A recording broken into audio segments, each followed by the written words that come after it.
ฮัลโหลทักทายสบายดีเอฟซีหมดทุกคนเนาะเพราะว่าช่วงนี้ตะดำคาเวียกบ่ได้มาเฮ็ดคลิปเนาะมื้อนี้ตะดำจะมาเฮ็ดปิ้งเป็ดเลือดแปลงสู่ทุกคนกินเด้อเนาะเพราะว่าตะดำไปตลาดบางแดงเมื่อกี้เนาะก็เลยว่าบ่ได้อัดคลิปเนาะบ่ได้อัดคลิปหลายมื้อเพราะว่าคาเวียกแน่เนาะไปเดี๋ยวนี้ตะดำจะพาทุกคนไปเฮ็ดปิ้งเป็ดเลือดแปลงกินนำกันทุกคนไปเลยอันนี้ก็ได้เตรียมผักไว้หมดแล้วอันนี้คือเครื่องที่เราจะเฮ็ดเลือดแปลงทุกคน ปิ้งเป็ดเลือดแปลงเขาบ่ได้ดังไฟเขาก็เลยเฮ็ดจังซี่เลยเปิดเบิ่งดูน่าแซ่บบ่อืมบ่ปีนเถอะว่ะเขาใส่เตาไฟฟ้าเนาะ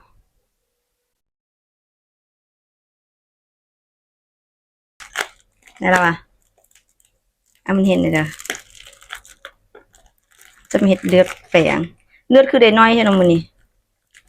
เป็ดเฮา2โลจะใส่หมดอันนี้คือลายไว้ลายบ่สูตรเก่าสูตรบ่แข็ง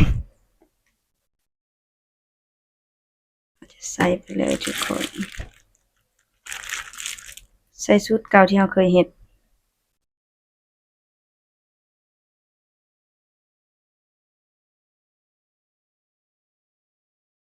2บวงน่าจะได้3บวง3 บวงครึ่งได้4 บวงเลยไม่ได้อัดคลิปลายมือหรอกหลายเดือนเลยแหละ3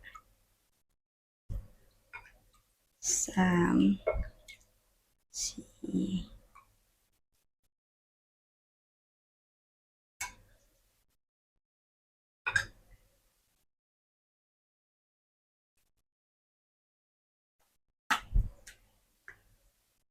คิดว่ามันจะเป็นบ่นะ คิดว่ามันจะเป็นอยู่วันนี้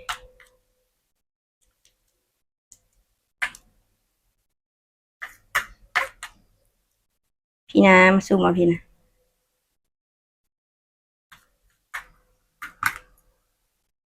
แกมบุ้มบ่ได้มาหาก็เลยบ่ได้เฮ็ดคลิปลง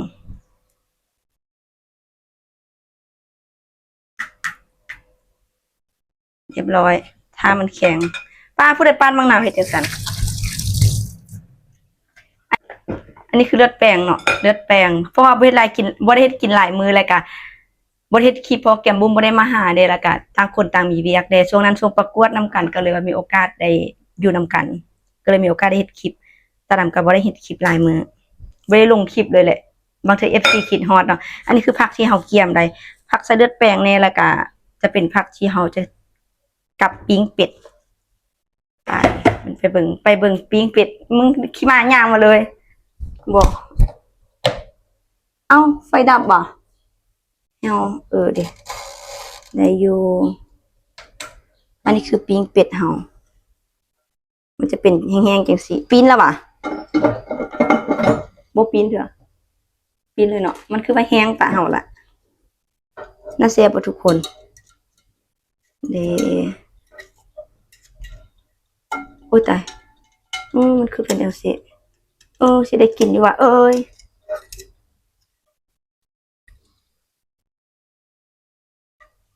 เฮาบ่ได้ดังไฟมันแดดร้อนเฮาก็เลยใส่เตาปิ้ง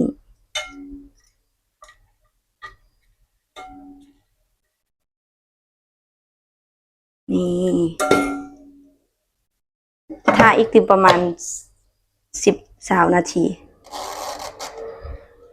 ไป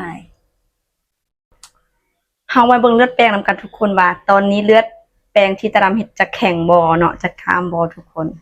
เพราะว่าถ้าปิอ่าถ้าปิ้งเป็ดใกล้จะสุกแล้วเนาะทุกคนเนาะเดี๋ยวตะดำจะพาทุกคนมาเบิ่งว่าเลือดแปลงที่ตะดำเฮ็ดไว้จะสุกจะแข็งบ่เนาะนี่เลยทุกคนก็คือแข็งเลยเนาะนี่เดี๋ยวตะดำเอาบวงจักให้เบิ่งเห็นบ่อุ้ยบ่แข็งเลยสูตรนี้แข็งไว้นะสูตรนี้เนาะกล้ามเลยทุกคนไปแล้วอันนี้ก็คือผักเราจะไป กับปิ้งเป็ดเลือดแปลงมื้อนี้ตะรำอัดคลิปคนเดียวเพราะว่าแก้มบุ้มไปเวียกช่วงนี้แก้มบุ้มไปเฮ็ดเวียกแล้วก็เลยบ่ได้มาเฮ็ดคลิปนำกันยับกินกันมื้อนี้ได้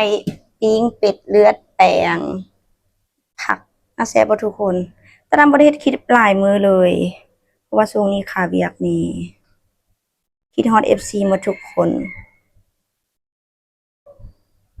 FC แต่ละคนเนาะผู้ใดอยากให้ตะรำเฮ็ดคลิปหยังก็คือคอมเมนต์บอกตะรำแหน่เดี๋ยวตะรำเฮ็ดคลิปเพราะว่าช่วงนี้ตะรำเริ่มว่างแล้วอยู่ห้องคือเก่าเนาะทุกคนเพราะว่าช่วงนี้ว่างแต่ว่าบ่ค่อยจะได้อัดคลิปหั้นนะทุกคนเพราะว่าบ่มีคนจับกล้องให้แหน่เนาะก็เลยบ่ทันได้อัดคลิปให้ทุกคนได้เบิ่ง